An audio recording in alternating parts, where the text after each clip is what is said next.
بسم الله والحمد لله والصلاة والسلام على سيدنا رسول الله. أهلا بيكم في وصفة جديدة من وصفات أنا ومامتي. النهاردة هنعمل جلاش، حلويات الجلاش إن شاء الله بإذن الله. هبقى أعمل لكم فيديو مخصوص لكل أشكال الجلاش، الصغيرة والمبروم وكل الأنواع.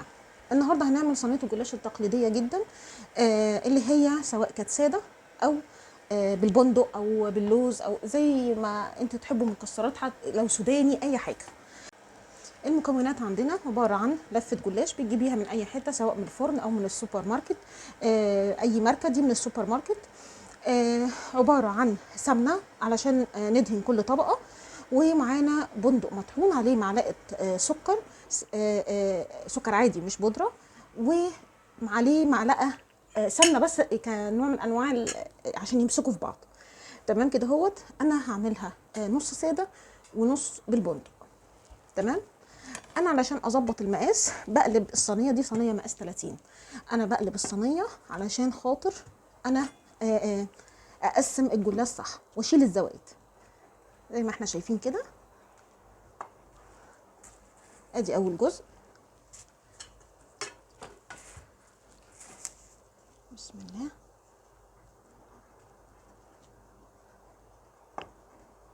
ادي تاني جزء،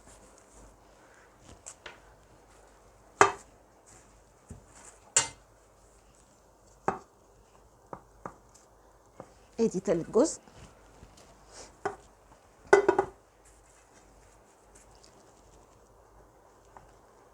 وادي الرابع.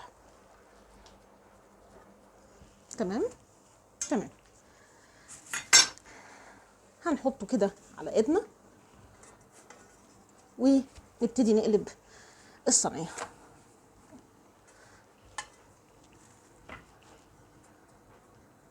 نبتدي نرص طبقه طبقه وندهن. انا عن نفسي بحط طبقتين طبقتين علشان ما تبقاش السمنه دسمه.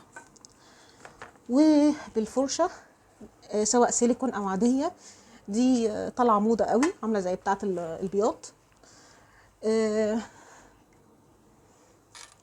هنقرب كده بس السمنه مننا عشان ايه ما ننقطش. بسم الله.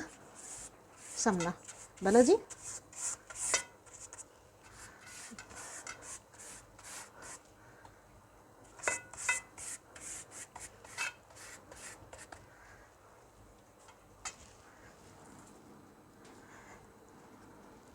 نعمل الطبقه اللي بعدها.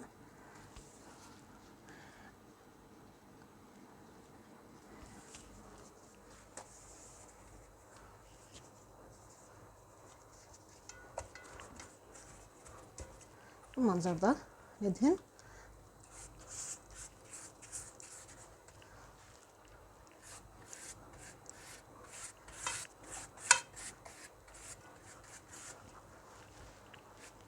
طبعا الشربات بتاع الجلاش احنا كنا عاملينه قبل كده هوت على القناه في انواع الشربات. فشربات الجلاش يختلف عن شربات الكنافه وشربات البسبوسه وشربات القطايف وصوابع زين. احنا قلنا ان الشربات بتاعه، افكركم كده بيه سريعا، عباره عن كوبايتين سكر، او الصينيه دي الصينيه مقاس 30 بتاخد كوبايه ونص سكر، قدامها كوبايه ونص ميه. الميه قد السكر بالظبط. بس اللي يفرق نفس نظام الكنافه، اللي يفرق بقى الكنافه عن الجلاش وقت الغليان. اول ما تبتدي تغلي ديت الجلاش بيغلي 10 دقايق، ولكن الكنافه بتغلي ربع ساعه. تمام. طبعا وبيتحط بارد مش سخن، لان الجلاش طبعا بيبقى سخن. تمام. احنا فاضل لنا طبقه ونحط الحشو.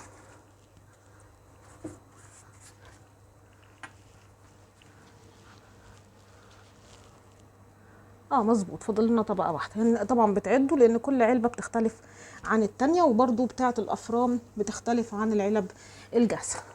لو انتي جنبك فرن واثقه في عمايله، في عمايل الجلاش والرقاق والسمبوسه، واثقه في نوع العجينه بتاعته، تمام. لكن لو انتي ما انتش واثقه، يبقى هاتي العلب الجاهزه احسن من السوبر ماركت وما بتختلفش كتير في السعر. آه، بس بتبقي واثقه فيها، والانواع كتير، وكل الانواع بصراحه انا جربتها كله حلو، ما فيش حاجه تختلف عن التانية يعني، مش حاجه واو. تمام. هنا هنزل الحشو على جزئيه واحده او على ربع واحد بس. البندق متحمص ومتقشر ومطحون.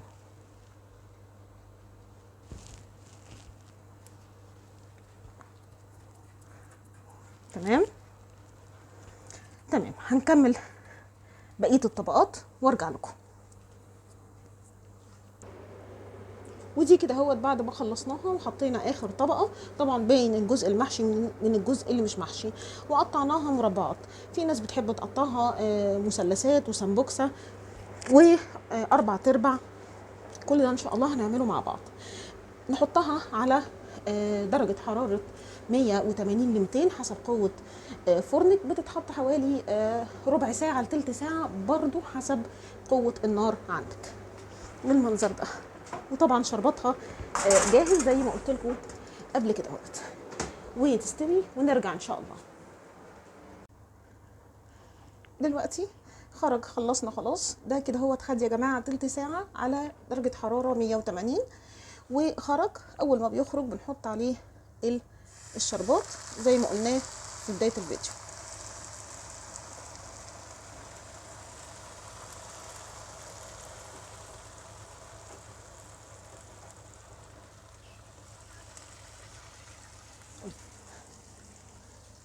بس كده، وتاكلوه بألف هنا وشفا. ويا رب تكون الوصفة عجبتكم، ومستنية كومنتاتكم، ويا ريت تشيروا علشان خاطر المنفعة والمعلومة تعم للكل وتوصل للكل. أشكركم ومستنية رأيكم في الجلاش الخرافة دوت.